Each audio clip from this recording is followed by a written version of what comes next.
Gabo Gavric was our coach. He was a Yugoslavian coach. And all of us kind of had some background in carpentry or carpet laying and different stuff like this. And Gabo Gavric used to know how to lay carpet. So the players could earn more money before this tournament began.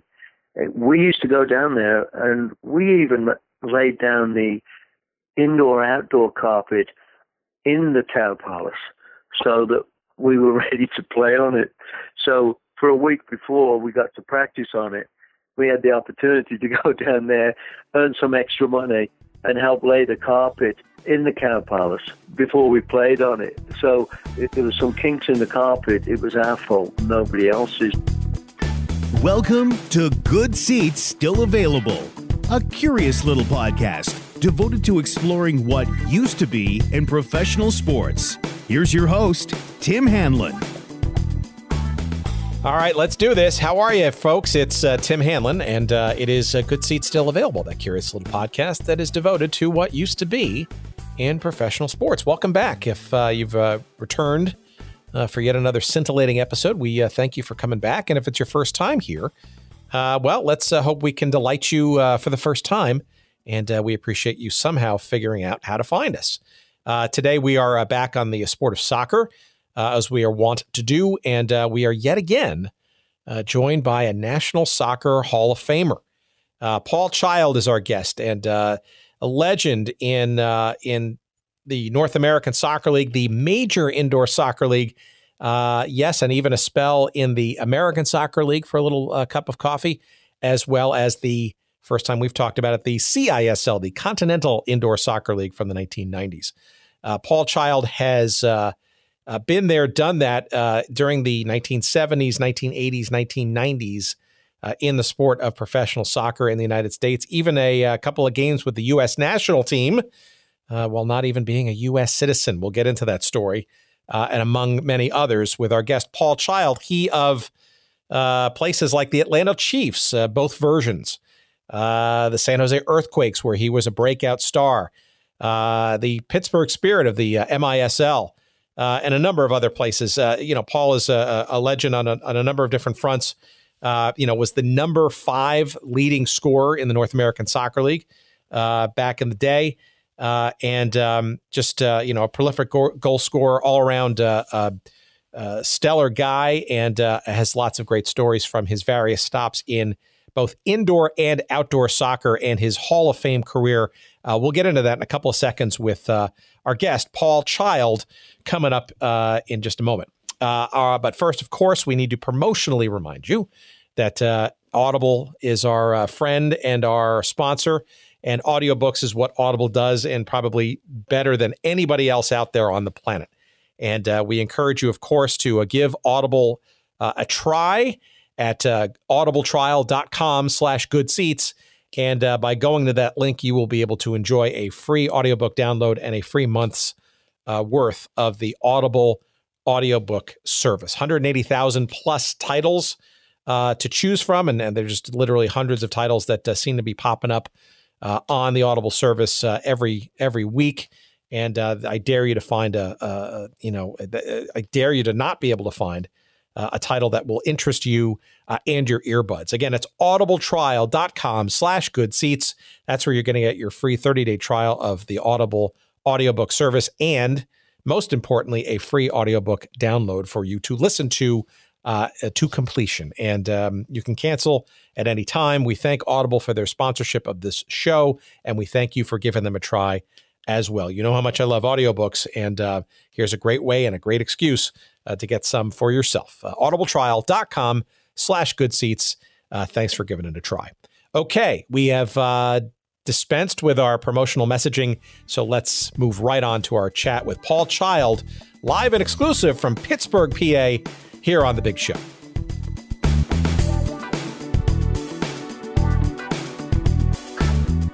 So as you may know, our little podcast, we're about 6 months old now. We're kind of, we're delving into teams and leagues and the various stories and stuff that frankly don't exist anymore. And there's obviously no sport that is probably better at delving into those things than the sport of soccer, especially in the United States. And I think perhaps your career, your playing career, coaching career in American soccer is probably a good indication, frankly, of the winding road, I guess, of professional soccer here in the United States, especially in the 70s and 80s. Yeah, definitely. Yeah. So I guess maybe a good place to start would be kind of how did you even get involved in the American soccer scene at all? You were obviously a budding star and player in England before getting here. Maybe you can give us a little bit of background as to how you got into soccer and then stumbled into the United States, of all places, to pursue your soccer career. Well, what happened to him, I think it was, I was signed as a 13-year-old player by Aston Villa, which was a first division team at the time in England. And, as a young kid playing soccer, that was a fantastic honor for me. And obviously jumped right into signing with that professional club because, you obviously think you never know what's going to happen, and you hope you can make it to the big time. And I went along with that team and played in their third team, reserve team, and got a couple of little starts in the first team.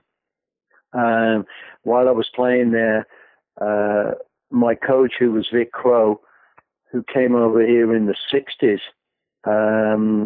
gave me an opportunity to go to Atlanta, Georgia, and play with the Atlanta Chiefs, and in the off season. So I would come over here for the summer. The season was ended in England, and play for 4 months, and then go back to England. And as I say, I came to Atlanta, and in the NASL at that time, and actually there was only 8 teams in the league at that time. So I got the opportunity to play against a lot of different players, a lot of different nationalities, and that was the idea of the coaches, to send us to the United States to get some kind of, experience playing against different nationalities. And we had them here, German, Yugoslavian, Spanish, Italian, every nationality. So it was a great experience and learning process for me. So that's what I came the first year to do. And then got the second opportunity to come again in the second year. And at that time, I was getting close to 19 years old, and in England they were telling me that I was getting a little bit too old, and they would give me the opportunity to come to the United States and sign with the Atlanta team and stay here, with the option that if I ever went back to England, they would get the first option on me as a player. So I did that, and I came over with the opportunity of playing in Atlanta and playing indoor soccer, which they invented kind of in the Atlanta area, where we kind of started playing indoor soccer and outdoor soccer, and got the opportunity to play year round. So that's kind of like where I got going when I first came to the United States. And when I got here, kind of enjoyed it. And then all of a sudden, something that never happens in England, the team kind of folded. And I didn't really know what that was about. I was 19 years old and didn't really know it was getting... That's strange that a team can just fold and there's no franchise anymore. So I headed back to England and figured that I would go back there and try and get on with a club, Aston Villa or another professional club, when I went back. But when I got back to England, the North American Soccer League kind of like were rebuilding, and I got an opportunity to come to the San Jose Earthquakes. And Milan Mandrić, who was a Yugoslavian owner, gave me that opportunity and kept bugging me while I was living back in England with my family to come back to the United States. And got to be honest with you, kind of was very hesitant, because I just didn't know where the game was going at that time. There's a league, there isn't a league, the teams are folding, they move to different areas, and this kind of thing.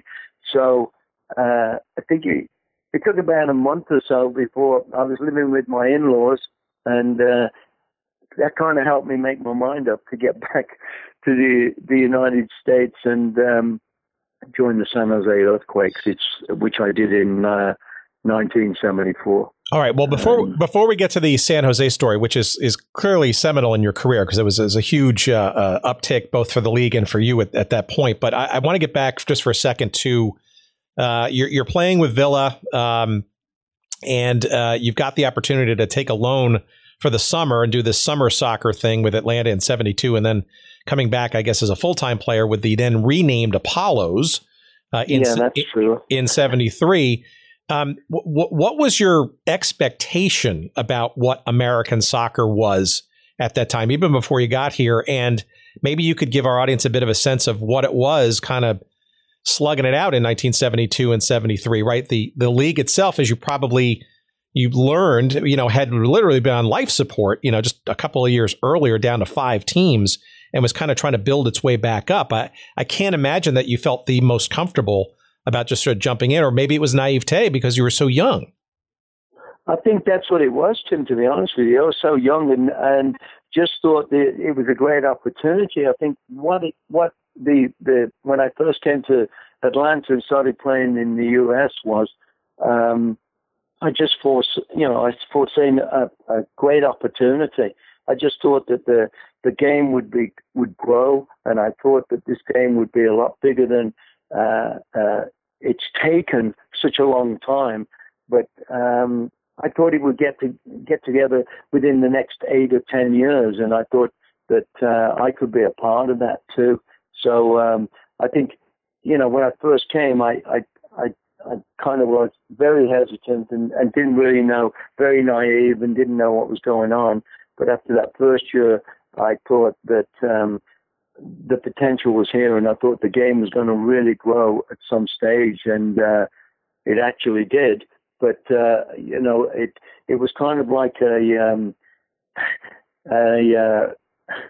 don't know how you would say it, kind of like taking a chance, a big chance, and just saying, I think it's going to make it. I want to be a part of it, and hopefully I can, start at the beginning and grow with this game in the United States, because we were doing a lot of clinics, a lot of soccer.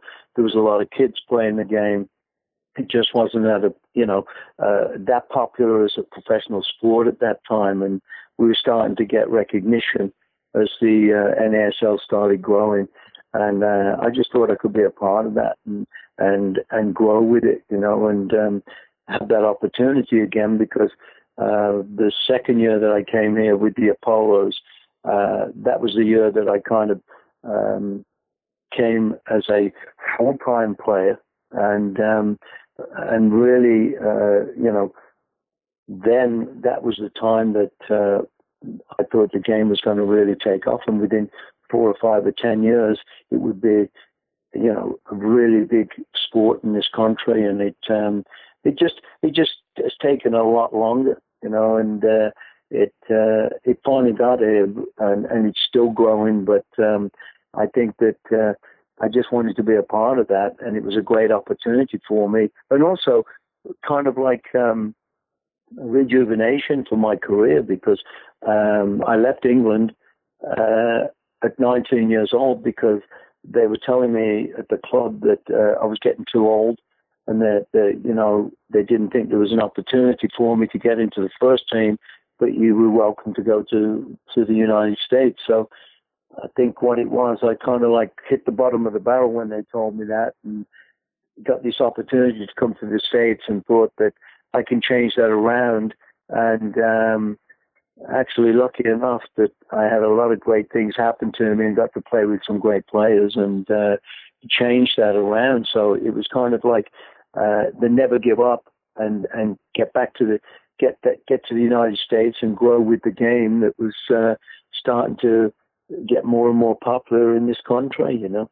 Well, yeah, and obviously it was playing time, and you started to show some prowess around the goal area, right, of scoring, I guess, 16 goals in 2 seasons with Atlanta. But maybe let's get on to San Jose. You mentioned Milan Mandric, and still with us, and frankly, somebody I would love to, if he's ready, willing, and able to chat, because obviously a legendary figure in the earliest of days of soccer in this country. But maybe you can kind of describe a little bit more about how San Jose came into your life. And with all due respect, in 1974, a part of a number of teams that were added to a quickly now expanding North American Soccer League, and the San Jose Earthquakes really hit it out of the gate from moment one in 1974, including your arrival, right? Yes, it did. I mean, there was really not much going on in San Jose, to be honest with you. That area was just really growing, and there was not much at all happening in regards to a sports franchise or a team in that area. Obviously, there was a San Francisco and Oakland, but nothing in San Jose, which was at the end of the bay, you know. And this opportunity came along where Milan Mandric, who was the owner of the team, who was actually originally from Yugoslavia, and had a love for the game like you wouldn't believe, and had a great interest in making it happen, and did very well in the computer system Silicon Valley, and made a lot of money at it. So obviously he was willing to spend a lot of money and make San Jose a great franchise. And when I first got there, it took a lot of persuading for me to come back to the States, because, as I say, it was kind of like, am I going to be here or in San Jose for 1 year, 2 years, or 6 months? You never really knew. And I think what was crazy with that he kept calling me and bugging me to get there, because it was a brand new franchise. They wanted to start out of the gate with some great players and some hard-working players more than big name players, and that was my opportunity, and I took it. Milan Mandric talked me into coming to the San Jose area, and as I say, the town was kind of just developing and growing, and we kind of we had a great chemistry with the team. The team was more of a hard-working group of guys that were very good soccer players, but never quite made it. And then this was the opportunity in the community to just, we were drawing fantastic crowds at Spartan Stadium of 19,000. The stadium held 19,000. And every game, it was a packed house, and you would go out on the field feeling that, I know most of my fellow teammates did, get out there, and we have to win this game. The people paid money for us to see us, and we got to send them home happy. And we just worked very, very hard and had a great chemistry in that team and organization, where we just started growing tremendously. And another big factor was a general manager called Dick Berg, who had some fantastic and crazy ideas of how to promote the game, which I'd never seen before. Most of the other players hadn't, Tim, and, came out with a Crazy George, which I think you've had on your show, and a guy that just got everybody wound up and ready to go before games and during the games, and made it a fantastic night out and an exciting sport to come watch. And the game just took off in the San Jose area, as I say, being one of the first professional franchises, sports franchises in that area. It was a great thing for me and most of the players that I played with there, and it just took off, and it's still going strong today. If I remember correctly, I don't know if it was that specific season or 75, or certainly a number of those seasons, the the field, this is before FIFA sort of cracked down and tried to standardize what the field looks like around the world. But if I remember correctly, was painted in various colors, including the earthquake colors of, I guess it was sort of this sort of dark red and black. And I think there was an earthquake ball logo in the middle. Do you remember any of that, or maybe even sliding or skidding in some of that? I used to come off the field, Tim, with most of that stuff stuck all over my uniform. You know what I mean? It was all over your legs and everything, because it was, again, this was a Dick Berg trademark of coming up with various gimmicks and different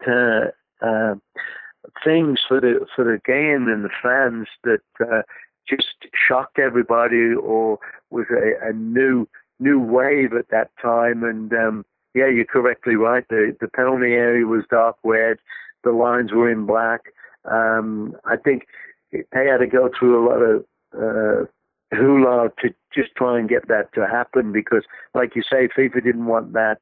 The North American Soccer League kind of were trying to go by their rules, but did change their rules a little bit with the 35-yard line offside and different stuff like that.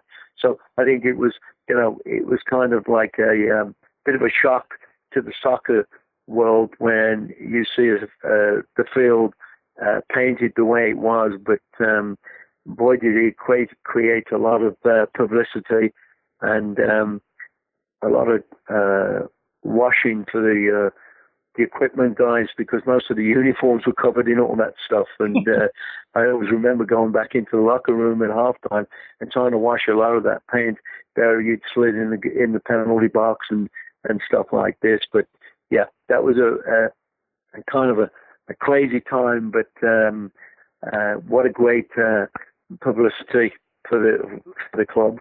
Well, look, that wasn't the only publicity, right? Because let's be honest. Your first year there, you led the league in scoring, and you had 15 goals and 6 assists, and made the All-Star team. Obviously, you made it the year before in Atlanta too. But you were clearly the star of the team in '74, and they I believe they featured you quite prominently in various forms of publicity that year and onward, right? Oh, they did, Tim. Yeah, I mean, as I say, when I first got there, obviously I was trying to adapt to. This was California, not Atlanta, Georgia. You know what I mean? So it was a little bit, very much different. And as soon as I arrived, I remember I never spent too many days when we weren't practicing, not going out to a Tijuana's club to speak with Dick Berg, going to all kinds of different sports banquets, soccer, youth, award giving things. That was a big shock to me, because I'd never really done that before, coming from England, and this was like a big part of the PR of getting out there and talking, in front of a big crowd that I'd never been used to. I enjoyed playing in front of a crowd, but not really speaking to, 200 or 300 people in a banquet. And Dick Berg took, traveled with me most of the time, and we went to every sporting banquet, every Tijuanas, every Boy Scout meeting, every training session, like from youth clubs to, little league baseball things even, where, we were promoting the game of soccer, and you felt kind of like you're just preaching the word of soccer, and someday it would catch on. And looking back now, it definitely worked for us, but we were out there 24/7 and, getting out in the community. And it wasn't just me, it was every player on the team as well, but obviously I was lucky enough to be the guy that scored a lot of goals, so I got a lot of headlines, and never forgot that, I wouldn't have been able to do that with the players, without the players around me. So we really all got on well together and just worked hard in the community as well as on the field. to just promote the team the way it should be promoted, and it obviously worked, Well, so I mean that's a theme we've heard again and again. I mean, we've had Kyle Rote Jr. on the show, we've had Bobby Moffett on the show, and those two in particular were deep in their remembrances of that part of the game. It was proselytizing. It was almost like preaching, if you will, grassroots, right? and in this country, it needed it because the sport of soccer was still barely on the radar, certainly on the professional level, but even on the youth level, it was starting, but it was really kindling at that point. Hardly a conflagration like it is today. Oh yeah, definitely. And guys like Bobby Moffett and Carl Rote Jr., they were out there in their communities doing exactly the same thing we were, in San Jose. And but that's what was fantastic, to start seeing the teams coming in and the league starting to grow from 8 teams in the league up to 24 teams at one time, and some of the great players that started to come over into the United States and start playing, and for me, getting a great opportunity to play against players that I only dreamt of playing with or playing against at any time, and I used to idolize a lot of the players that were here, and then all of a sudden got an opportunity to play against them and with some of them. So it was just a real opportunity to develop the game and help the game grow. And I think not just myself, but a lot of European players and even American players did a lot to make that happen. And we're starting to see the benefits of it starting to come through a little bit now, with the MLS and the USL and NASL. The leagues have finally got to where they are more established and they're staying around, and we're starting to add more and more teams to the league, All right. So describe to me, before we sort of get out of your San Jose experience here, there's the interesting thing happened after your first outdoor season, right? And before the 75 outdoor season was this indoor tournament of the North American Soccer, basically their first ever true indoor season. And there's a really interesting book. I don't know if you have a copy of it, but it's long out of print, but I will see if I can find a copy if you don't have it. It's called Soccer Fever by a guy named Richard Little. A Year with the San Jose Earthquakes. It talks about the entire 1975 season with the Earthquakes. And not only are you all over that book, right, and pictures and everything, it's pretty interesting.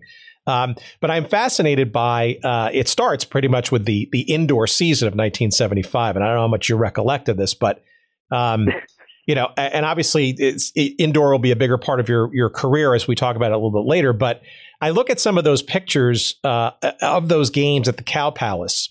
And I don't know if you remember that, but I look at the goals and how short they were, right? I mean, we know what the MISL's goals looked like. They were much bigger and more, I guess, sized properly. But these were sort of very low and narrow. And maybe you can describe sort of, if you can remember, what the Cow Palace was like, what indoor soccer was like. I suspect it was a new feeling and enterprise for everybody involved, including yourself. But you were really good at it too, right? You led the league and the team in scoring in that regard too. I'm really curious as to what the indoor game was like in '75 in your mind, if you can remember. Oh, it was a fantastic time in my life, Tim.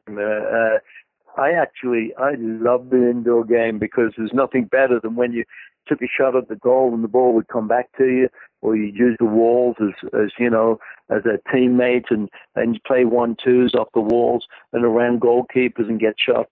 And I got a second, a third, a fourth opportunity, and that was the main thing for me. It was the ball was never out of bounds, so I had a chance to get on the end of a lot of these ricochets or rebounds off the wall and put them in the net. I have some great memories from the Cow Palace. I got to be honest with you, because Cow Palace was more down towards San Francisco, so we had to travel quite a way down to get to the Cow Palace. But that was kind of like one of the first big indoor arenas I'd ever really I had the opportunity to kind of play in. There was no indoor facilities quite that big. I think it held around 10,000 people.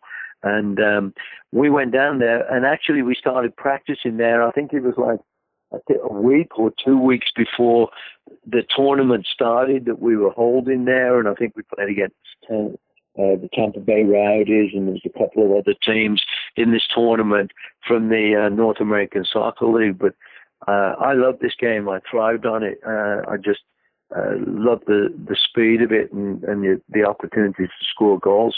But there's something I got to tell you about it, Tim. Gabo Gavric was our coach. He was a Yugoslavian coach. And all of us kind of had some background in some kind of, carpentry or carpet laying and different stuff like this. And Gabo Gavric used to know how to lay carpet. And so the players could earn more money before this tournament began. We used to go down there, and we even laid down the indoor-outdoor carpet in the Town Palace so that we were ready to play on it. So for a week before we got to practice on it, we had the opportunity to go down there, earn some extra money, and help lay the carpet in the Town Palace, and before we played on it. So, if there was some kinks in the carpet, it was our fault, nobody else's. But that's how we kind of got in there, laid the carpet. And there was another thing. It was just like an ice hockey arena, actually. And I always remember that around the perimeter, like in ice hockey nowadays, you could have that high glass and this kind of thing. What was around this arena at the sides and the very end, where it was a high end, was this like chipping wire. It was like a mesh wire where sometimes when you're running along the boards and your hand would catch in this wire, and it was like, as I say, little square holes in the wire, stop the ball going out and hitting anybody. And then at the ends, they would build these goals that were like 16 feet wide and 4 foot high. And so to kind of square off the end of the arena. And what that really happened there was, any time the ball got over 4 foot high and kind of sat on a ledge behind the goal, and you'd have to wait for that ball to come off the ledge because they hadn't really developed the rules yet and how they were going to, compensate for that. And you'd be waiting for this ball to kind of like roll off this back ledge back down onto the surface or close to the surface before you could hit it and try and get a chance of shooting at the goal again. And the goals, as I say, were 16 feet wide and 4 foot high. So, they were still trying to develop the game and put the goals. They hadn't developed the game where they put the goals right in the actual radius wall, what it ended up being. And then they were, 7 foot high, and I think they were a little bit narrower, but more realistic soccer goals than that original goal. But it was pretty funny to look at that and see and see players waiting for that ball to come rolling off the top of the back. So I was like a pinball machine with the ball sort of stuck. I'm actually looking at some of those pictures from this book, and I will put that on our website, goodseatsstillavailable.com, with this episode, and we'll post some of these photos as well as when we socially promote this on the online and everything. But you're absolutely right. I mean, your recollection is spot on. I mean, you see these sort of fencing, sort of chicken wire type fencing.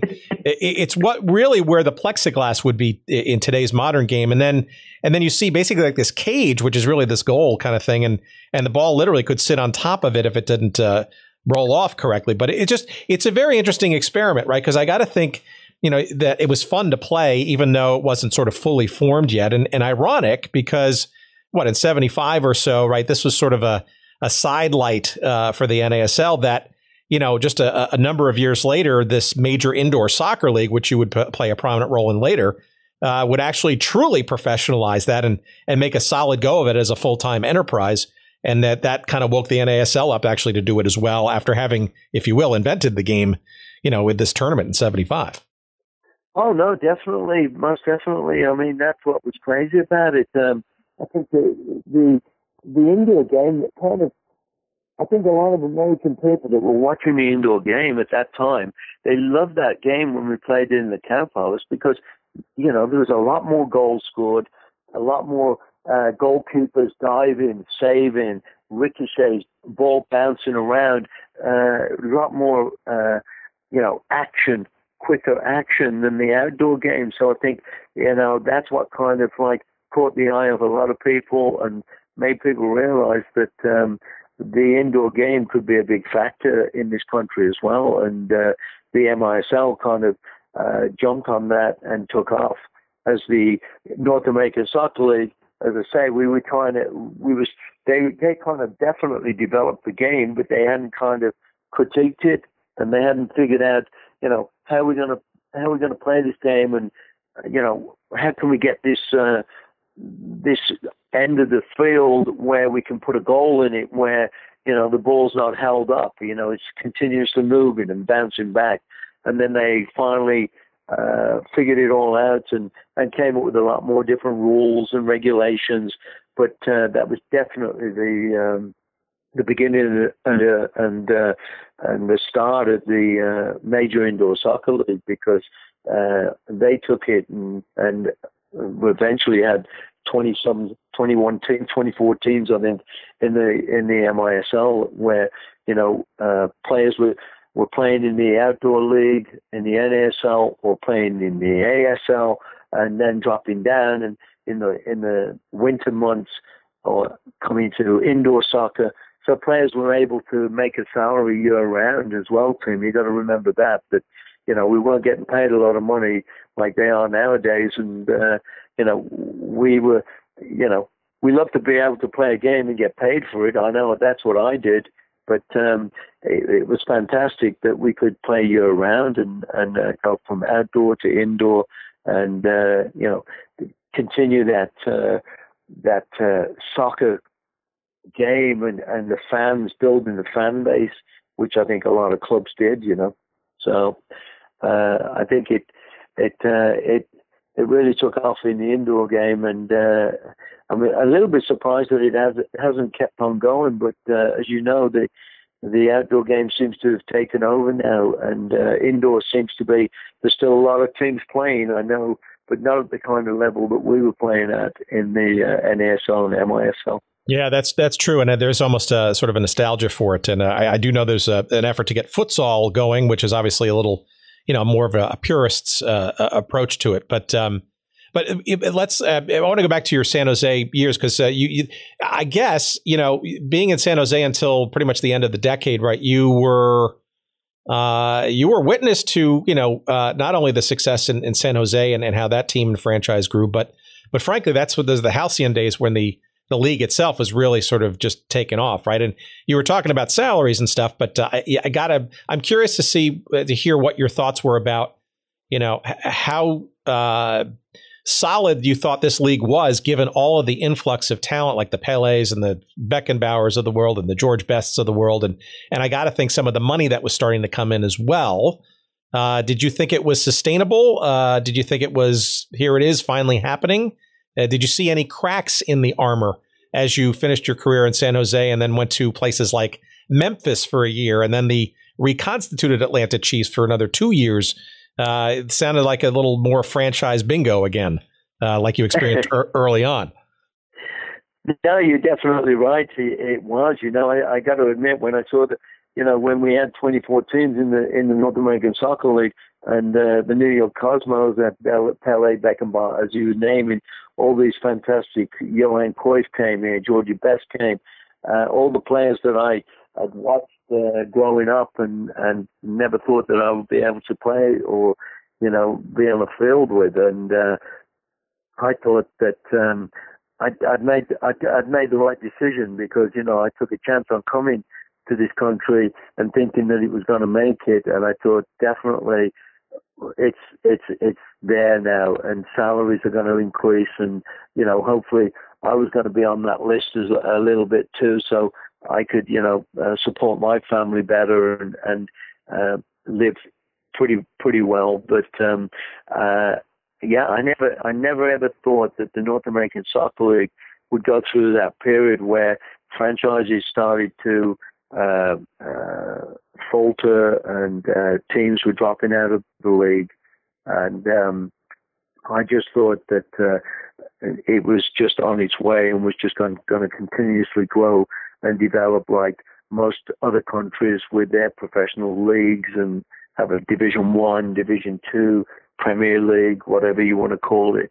And we were going to get that way at that time. But obviously I was definitely wrong. And I got to be honest with you, Tim, I think some of that was kind of the money that the clubs or some clubs were spending kind of like was the beginning of the end of the North American Soccer League. I think the New York Cosmos, were paying Pele, $9 million, Beckenbauer and all these guys.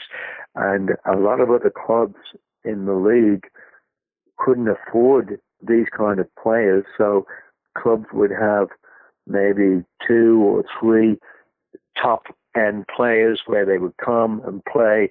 But these players were coming and kind of like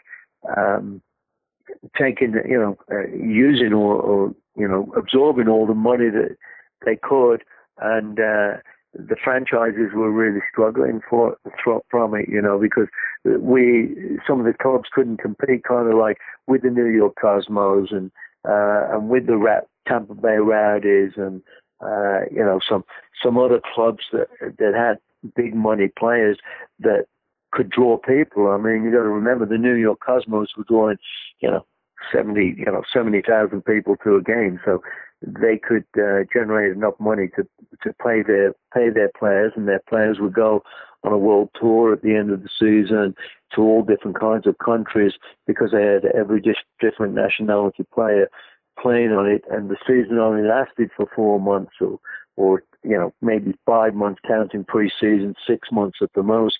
So a lot of the other franchises couldn't, make that money to keep paying their players or getting better players every year. So I think it was kind of like the beginning of the end,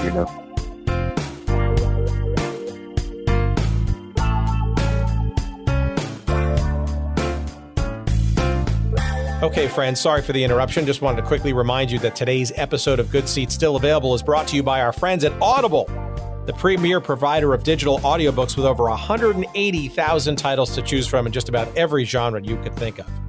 Audible titles play on iPhone, Kindle, Android, and more than 500 devices and MP3 players for listening anytime, anywhere. And for a limited time, my audience can listen to a free download of any book that they choose, as well as get a 30-day free trial when you go to audibletrial.com/goodseats. That's audibletrial.com/goodseats. And you can choose from over 180,000 titles, as we said, including one that I'm listening to right now. It's called The 10-Gallon War by John Eisenberg. That's the story of the NFL's Cowboys, the AFL's Texans, and the feud for Dallas's pro football future. Another one on my list, which I have yet to download, but is on my queue, that could be interesting to our audience here, is called The National Forgotten League by Dan Daly, entertaining stories and observations from pro football's first 50 years. Those are just 2 of the many thousands of titles to choose from, and not just in sports history, but you name the genre that you might want to listen to, and Audible's got it. By the way, two guests perhaps that we'll have on the show, hopefully sometime soon. But again, go to audibletrial.com/goodseats for your free 30-day trial, as well as your free audiobook download to try it out for yourself. Again, that's audibletrial.com/goodseats. And now, back to our conversation.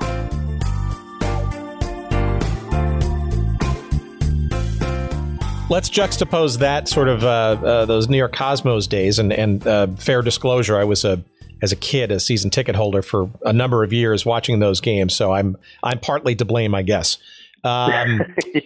So juxtapose that with Memphis, 1980. Not the most well-attended team, right? But pretty gritty club. Some really quality talent. Is a great picture I'm looking at here, which I'll share with you, of you in the air. It looks like you're celebrating a goal, like you're literally in midair and your fist is up, and you're obviously celebrating a goal in your number 12 jersey. But what was the season in Memphis like, given all the adulation and the excitement that you had experienced for years in San Jose? I got to think Memphis was a bit of a challenge, I guess, in terms of the soccer knowledge there and appreciation and that kind of stuff. Oh, definitely. I mean, that was kind of like let me give you the reason. One of the reasons that I went there, San Jose, we're going through a bit of a turmoil, I think.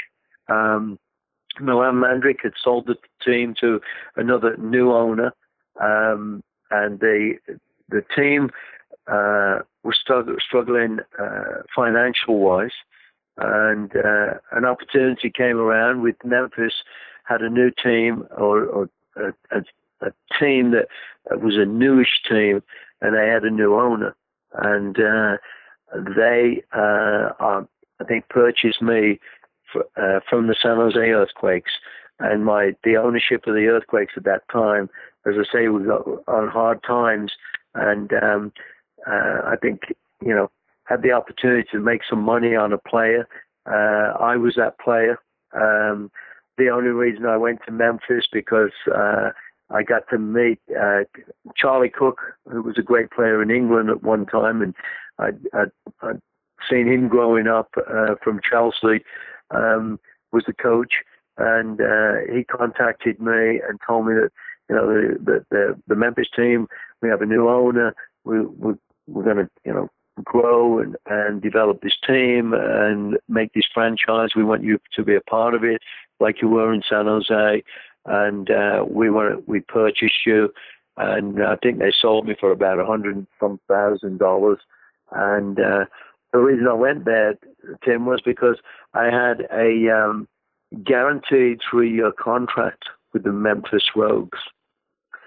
I did not have an agent of any kind, or I had a kind of a league contract, and that was one of the reasons I went there, for more stability. I was hopefully going to be there for 3 years. The franchise, we're going to spend a lot more money and grow the game and advertise it, and the game was going to get big in Memphis. And what happened was the owner, after 6 months, folded the team, and I was picked up again by Atlanta, of all places, but me thinking I had a guaranteed contract, it had nothing in there saying about if the franchise dissolved and the owner folded it. You know what I mean? So that shows you how naive I was. And at that time, we didn't have agents and we didn't have contracts and big,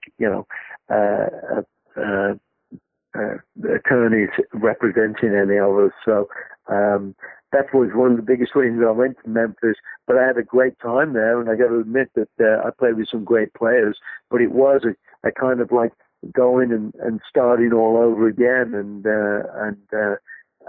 actually, I enjoyed it very much. And then when that happened to me 6 months after I was there, after the season, and then moved back into Atlanta, it was kind of like I had to keep rejuvenating, going back to these places where I'd been, or again, preaching the word of soccer and trying to keep, my ability up as high as I possibly could, and making it work and making a living for my family, Well, you were not only making it work. I mean, you when all is said and done, even and Atlanta was your last NASL stop. I mean, you wound up as the 5th leading scorer in all-time NASL history, right? With 120 goals across, I think it was like 241 games. I mean, only Canalia, Alan Willie, Karl Heinz Granitza, and Ron Futcher were ahead of you in that regard. And you're ahead of folks like, other legends like Alan Green and Mike Stoyanovich and Ace Netzelenge and Steve David and Lyda Midget. You clearly, despite moving around and being part of this wacky thing called the NASL, certainly didn't lack for skill on the field, especially putting the ball in the net. No, I didn't, and that's what was great for me as well, Tim. I mean, you always doubt, you're wondering, can you do it again? Can you make this happen? I just think I had a different kind of an attitude, Tim. I think I just when I ever went to a new club, or when I was at a club and the club would bring in this high-profile forward or another high-profile player, I used to look at it as, how can this guy help me become a better goal scorer? How can I, learn more from this guy, or this player can, help me because he's a better passer of the ball. He can see me in positions that other players couldn't, and get the ball to me in the penalty area or in the 6-yard box where I can get on the end of it. So I think it was my that kind of attitude that I had, and a will to never quit and keep on going, that really helped me along. And just to say, I can make it, and I can keep on going. And like you say, it worked out that way. I just had a knack to get in the right places at the right time and be with the right players, and they got me. As again, a lot of good players that I played with made that work for me as well. So I did do very, very well, but a lot of players helped me do that too.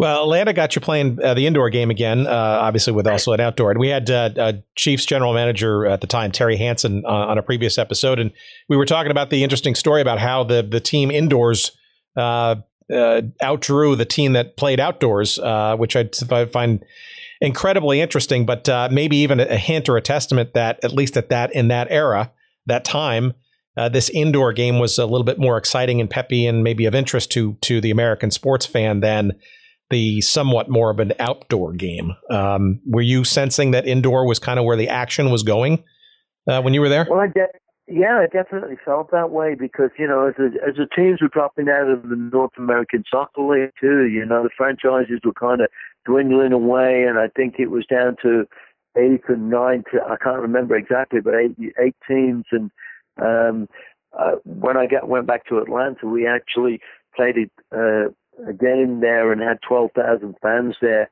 and it was Who Killed J.R. night.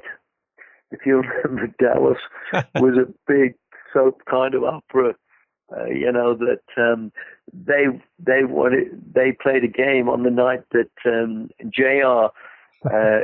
got killed in this soap opera, and they were going to show this at the end of the game as well. So they drew about 12,600 people to this in the Omni in Atlanta, and what a great atmosphere! And we went out and we won the game as well, which made it even better. But so that that was a promotion then when they would show Dallas as at the end of the game as a promotion to stick around and come to the game, huh? Yeah, exactly. Huh. And it was as I say, it was kind of like this was a big thing in that show where Who Shot J.R.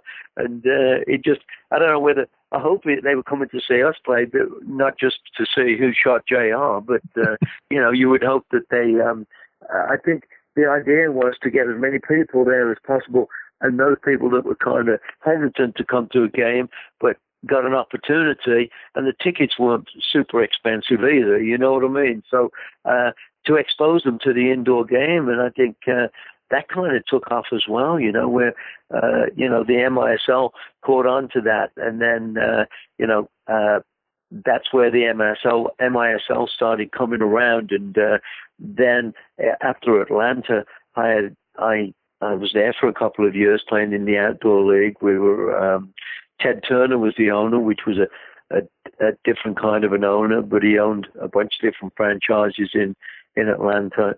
And before he kind of pulled out of all of that and went into CNN, TV, and I was there for 2 years, and then the opportunity came around to jump into the MISL. So, all right. Well, let's talk about the MISL in particular. Let's talk about Pittsburgh, because our friend John Fredlin was the guy who got us connected to you, I guess, through. I guess there was a reunion with the River Hounds recently, and through his good graces, we were able to figure out a way to get connected and drag you onto this podcast. But let's talk about your Pittsburgh Spirit days, because clearly you were quite a star and a standout there too. And I get the sense from lots of people that I've actually ever met from Pittsburgh who lived there during that time have very, very fond memories of the Spirit. I got to think that that was reflected back by the players too. No? Oh, fantastic! Yeah, it was kind of the feeling, Tim. I think when I first went to San Jose, and the atmosphere there with the fans and their relationship with the players on the field and off the field, with all the different promotions and different things that we were doing. I came to Pittsburgh in 81, and I've been here ever since. And I got that feeling when I first came here, down to earth people.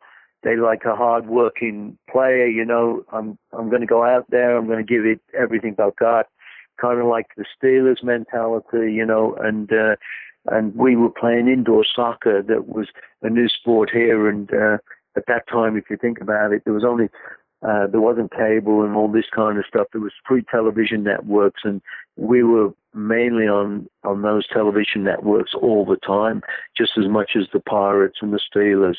The Penguins, we were playing in the same indoor stadium as the Penguins.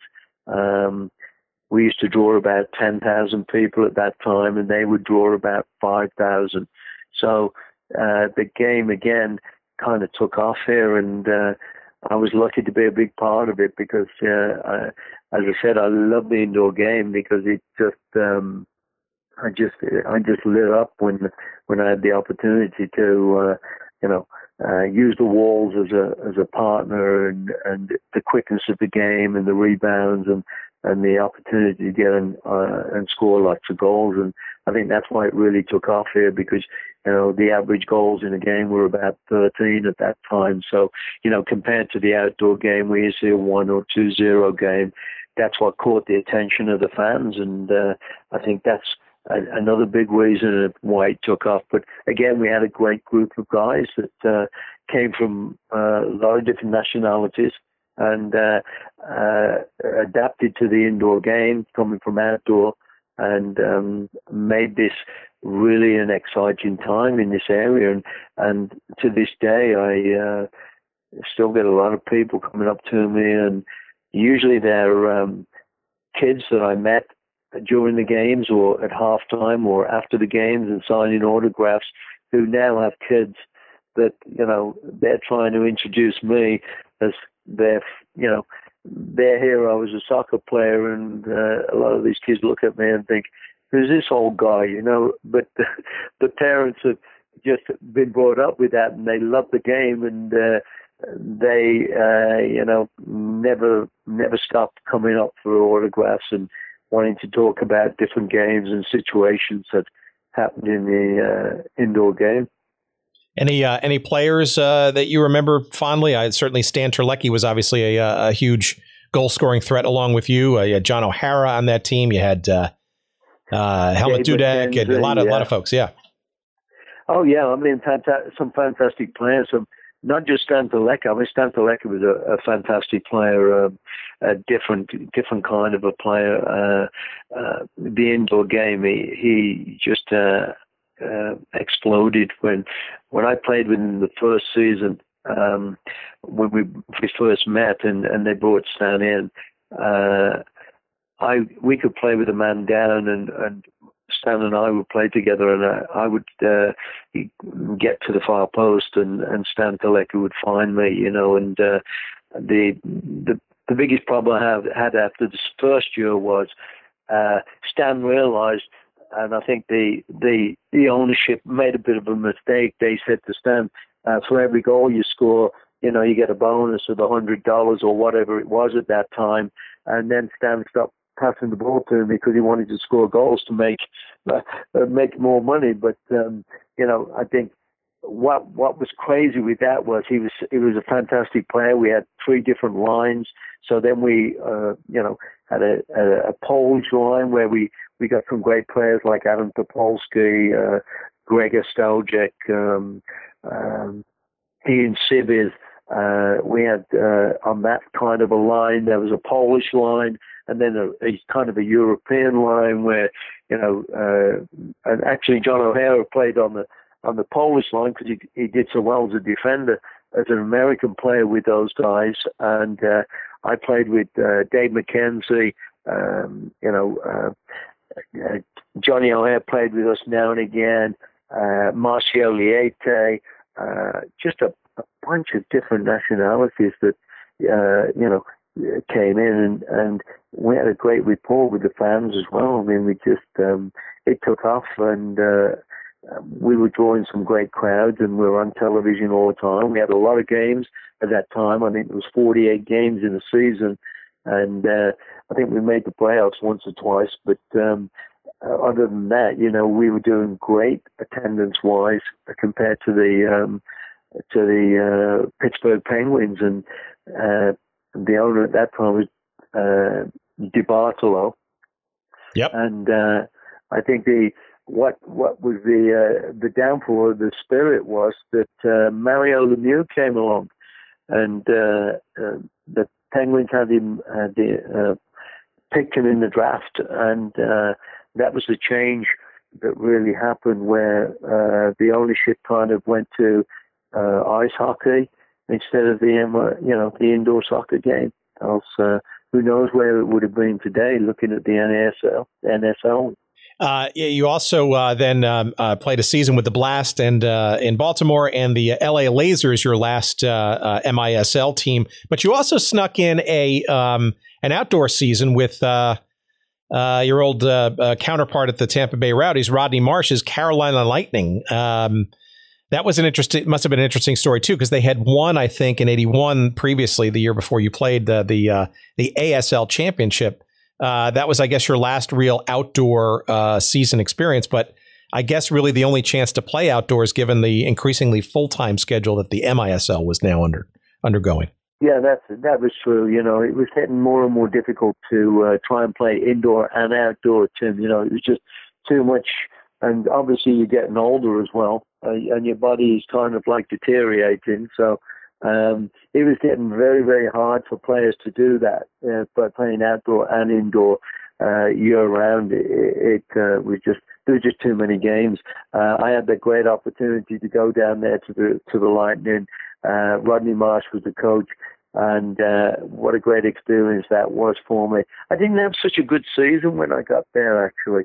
I kind of went through I played a few games, and I think what had happened to me, I was kind of drained from the indoor season. Sure. And I got a very bad stomach pull, I think it was a hernia, and it kept me out of a bunch of games that, I felt so bad about, because Rodney brought me in and, was obviously looking for me to help this team win another championship, if they could, because they were in the finals the year before, and the crowd was 21,000 people at most of the games, and they were looking to kind of repeat, and they were bringing in some players, and I kind of fell short. I think that was a bit of a downer for me, after such a long period of doing very, very well. But Rodney was understanding, and he appreciated it, because I said to him, I think it was like 2/3 through the season or 1/3 through the season, hey Rodney, I'm just feeling so bad that I can't get on the field. I'm injured with this pull. If you need me to go home and leave the team, I will do. I don't have a problem with that. And he said, no, Paul, we need you here for, your enthusiasm with the other players and motivation. And we can get you back to fit and playing again. And I kind of ended up the season playing 1 or 2 games, but that was about it at that time. But what a great opportunity again! Another new kind of franchise coming around where the game was growing like crazy at that time. Well, your indoor career certainly didn't suffer at all, right? I mean, I think when you were the Spirit, you were scoring on average, I think, over a goal a game. And even with the Blast and the Lasers, you put in another, I don't know, according to my records here, almost another 70 goals as well in 2 seasons in those 2 places. So clearly you took to the indoor game very well. And there's no doubt that your scoring prowess, both indoor as well as outdoor, is quite notable. Obviously, part of the calculus that allowed you to be inducted into the National Soccer Hall of Fame. Before we get to that, though, I guess I want one last sort of little chapter here in your pro career that's interesting to me, and we really haven't delved into quite yet on this show. Is the Continental Indoor Soccer League, the CISL? You want to give us a little bit of a taste of what that was about, both in Pittsburgh and Detroit. This was a summertime league, right, where the idea of indoor soccer was a summer thing to essentially keep the arenas humming. That when hockey and basketball were off season, right? Yeah, definitely, Tim. That's exactly what it was about. And actually, the commissioner of the league worked with the MISL at one time, and I think he was the assistant commissioner. And he developed this league and got a bunch of owners together and started the Continental Indoor Soccer League, is what it's called. And I had a great opportunity here in Pittsburgh because the ownership for the ice hockey team had changed, and they were going to bring indoor soccer in here in the summertime, which everybody kind of like raised their eyebrows at because, in Pittsburgh, when the weather's nice, you not really want to come inside, and pretty much everywhere else in the country, I would imagine. But the game was so big here with the Spirit. I think we did pretty well with the CISL for 2 years. We were drawing 5,000 or 6,000 people to a game in the Civic Arena, and because I think the span was about 3 to 4 months actually, and I had a great time there because I was the coach of the team.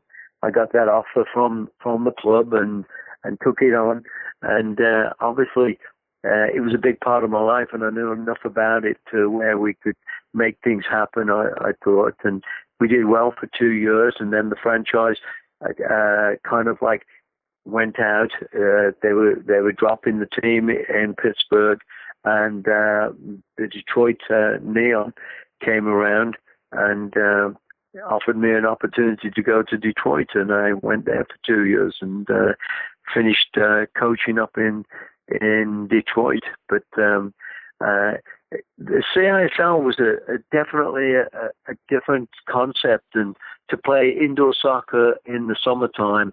And I think that's kind of like where it failed because, like I say, most of the teams and the franchises trying to play indoor in the summer when the weather, was nice. A lot of people, it was tough to get people indoors to come and watch it, and that's where a lot of them had a hard time with it. But it was a great experience, and I got to see and got to go to a lot of different cities and see some great players and coach some great players in that league, and that was a great experience for me too. I got to ask, in Detroit, having playing for in 2 years a team called the Neon and then the Safari, or coaching, did you at least get with 2 car brands, by the way? Did you or the players at least get a chance to get a car during your playing experience, or was it just promotional and name only?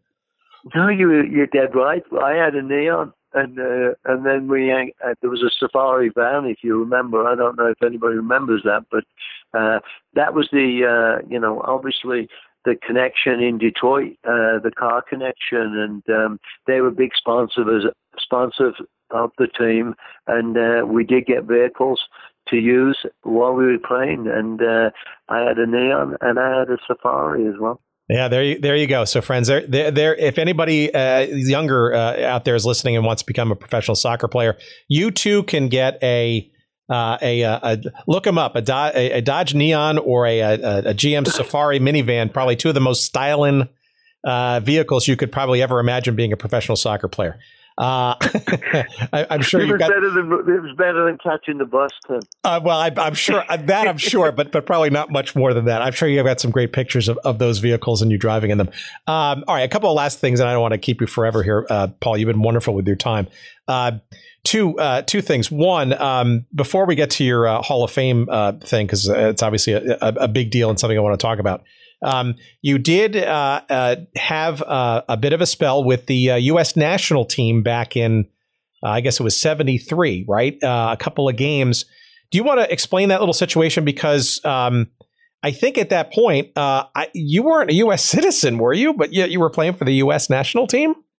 Yeah, I wasn't a citizen, and somehow, some way, I got picked up by the U.S. Soccer Federation, and we played a game in Windsor, Ontario. I think it was against the Polish national team then, and it was a kind of a little tournament that we were invited to, and they pulled. There was about 3 or 4 different players. They pulled from different teams at that time. They were starting to pull the ranked players from those clubs, and I got an opportunity to play on the national team 2 times, and I was not a citizen at that time, you know. So it was kind of crazy. I mean, it would never happen nowadays, but at that time they were kind of hoping to, rejuvenate and develop the U.S. national team, and played with Carl Roth and a bunch of different other American players that were very good players, and it was a different experience. It was a great opportunity for me. I mean, you wouldn't say no to it, and I didn't even think about it. I thought it was just, it had something to do just because I played soccer in this country, and when you did that, you could play on the national team. But obviously later on, you tend to find out that probably was illegal at that time because I wasn't a citizen.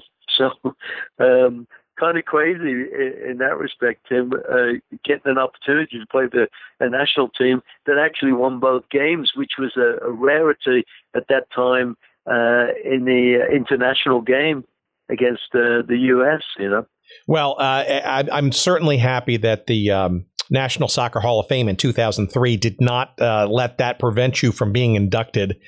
You can imagine the snit that could have been in today's, oversight of the game and stuff. But I think it's a very, very interesting piece of trivia. Were you the only player that might have happened to, or do you think there were other players either at that era? I think there was 2 or 3 other players on those teams that I was on. I don't know exactly because it was not one of these things that, these had been players that probably came from another country, but I didn't know if they were citizens or not. You know what I mean? I just turned up, put my uniform on, and went out there and did the business, and tried to do the best I could and play for this country that I've lived in longer than I ever lived in England, and it was a great honor for me at that time, even though I hadn't been here a long time, but knew that I wanted to be, a part of the U.S. soccer scene, and actually, what a fantastic honor to be, inducted into the National Hall of Fame. How did you find out? Was it a surprise? And, what does it mean to you to be, especially now that soccer is becoming such a much more mainstream and seriously understood sport in this country, to be a member of that select group, especially having pioneered back in the early days when, frankly, it wasn't all that certain that it was going to be as successful a sport as it is today. I think that's what it is, Tim. I think it's the reward, I never would have believed that I would have had the opportunity to get into the National Hall of Fame. And I've been lucky enough to be inducted into the San Jose Earthquakes Hall of Fame and the city of San Jose's Hall of Fame. This is just stuff that you just don't believe happens. I just played the game. I love to play it. I played it for the fans, especially, in San Jose and Pittsburgh. Anywhere I played, I went out on the field thinking these people are paying money to watch me play, and if I mess up, I've got to make up for it, and score a goal or do whatever I need to do to put us back on, in the right, send these people home happy, and just this, just to be, by your peers. Elected into that is just a great honor. But looking back at it now, from the beginning, I just feel that it really works. You just don't quit and you keep on working, and I knew that this game would get big in this country at one time, and I wanted to be a part of it. And I think that's what proves it when I look at and you remind me that I'm in the Soccer Hall of Fame, and people come up and talk to me about that, or ask me questions, or interview me about it, and that's when you really appreciate, all the people and players that you're involved with in the game, and how it's developed and where it's going, and hopefully, we're going to be one of these teams. Obviously not this next World Cup, but one of these teams in the World Cup and get into the semifinals and quarterfinals and final. All right, so I can't let you go then without sort of weighing in, given your rich history, your Hall of Fame career. What is how do you look at the state of the game in the United States, both on the pro level, the international level? I mean, there's a lot of it's an interesting crossroads we're in right now, right? Obviously, not making the tournament for next year, and there's a lot of dissension, I think, now amongst the professional ranks about Major League Soccer and will the NASL be able to survive as a Division II team, and what about promotion and relegation? I mean, there's a lot of people. I think it's a good thing, all right, that people are actually paying attention and seriously debating a lot of these issues that, longtime fans like us, have known about for quite some time, but has never been sort of in the, the larger public consciousness in this country. So I guess that's a good thing on that level. But I'm really curious to hear your thoughts about where you think the pro and the international game are going at this moment in time, which is not, it's a little uncertain now, given what we've experienced the last couple of weeks with the U.S. national team. Well, I got to agree with you. I think it's woke. It's opened a lot of eyes and woke the game. The people in the game up, and I think it's now stirring up. And I mean, I have a lot of people that I know in this Pittsburgh area. That are soccer fans when they see me, but not really. And then they when anything like this happens, and the U.S. are not going to make the World Cup this time around. What do you think about it? And I think that it's time, that we do wake up, and we have to realize that I'm doing a lot of youth coaching and youth development stuff still, Tim, and I just see a potential here, unlimited. We have some great youth players, and I think we've got a lot of players around the world playing now where, at one time, when I was coming here at 19, we have players now going to everywhere else in the world to play with pro teams. So, I kind of came here to develop the game, introduce it, and create American players. So I think we're doing that, and I think we're getting there. I just think that we have to, step back now and realize that we've still got a lot more catching up to do. And we've got to realize that we've got a lot of potential in this country and a lot of good players, and we've just got to capitalize on that and find ways of getting them into a group. And we've got to remember that this is such a big country, and like I say, with players all over the world now that are playing in top-level teams that are American players. we got to, and get those guys in here and develop them and make them a part of this new U.S. national team. And obviously, the coach is a big part of it. They've got to obviously get somebody that can do that kind of thing and draw the quality of players that I know are out there and we've got growing up as well, and tap into that. And I think I really feel, hopefully I'll see it before, I'm gone, where we see a U.S. national team in the World Cup final. Well, from your mouth to God's ears, I mean, let's hope that's the case. And look, it's also, I think we also need, to your point, we step back. We recognize that, without players of a pioneering nature such as yourself, we wouldn't even be in this position to even consider, our next achievements and levels of this country. I mean, we've got soccer-specific stadiums. We have a thriving professional league. We've got a very successful and growing minor league soccer league system. You mentioned the youth game. I mean, these are all things that, you go back to when you were playing in your earliest days here in the States in 72 and 73. None of this was here. So, frankly, without players and dedication from folks like yourself, we probably wouldn't even be in this position today. So, that's a backhanded way of saying my thanks for regaling us with some of your achievements and your career and your legacy. And I look forward to hopefully staying in touch and maybe some more good things to talk about in this in the world of soccer as we move forward. Oh, I'd love to, Tim. I appreciate it a lot, and I'm glad that you're out there and we're still preaching the word of soccer, and like you say, there's a lot of new players that are playing in the MISL and MLS, and players out there that they've still got to go out and they've still got to give back as well. It's not just.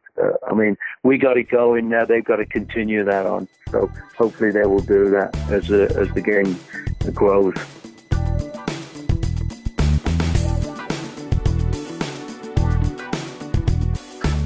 All right, there it is. There's our chat with Paul Child, National Soccer Hall of Famer, and our fifth such Hall of Famer that we've had on this little podcast. And I've loved every single one of them. Lots of really deep and interesting stories about the earliest days of soccer in this country that, not everybody sort of appreciates and frankly doesn't remember and needs to. The sport of soccer is very rich and colorful these days. It was certainly less than that, 30, 40 years ago. And I think it's really important to remember some of the contributions that folks like Paul and others that we've had on this podcast thus far. I mean, Rick Davis, Dr. Joe Matchnick, Paul Gardner, Kyle Roach Jr., of course. You can go back into those episodes and regale in some of those stories. We also mentioned Terry Hansen, who was the general manager of the Atlanta Chiefs when Paul was there. That's episode number 14. You can go back on that one. And of course,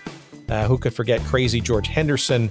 That was our number 7 episode. You go back and listen to that, and you can get some more of your San Jose earthquake memories and other things there as well. Paul Child, we thank you for being part of our conversation. And in particular, we want to thank our friend in Pittsburgh, John Fredland, for getting us connected with Paul.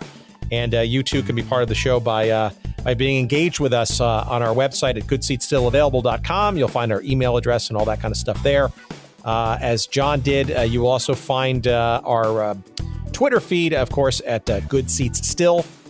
You will find an Instagram page called Good Seats Still Available, where we post a nice little image from our show every day, as well as a Facebook page if you want to give us a like there. Certainly can use some love on Facebook. We appreciate that too.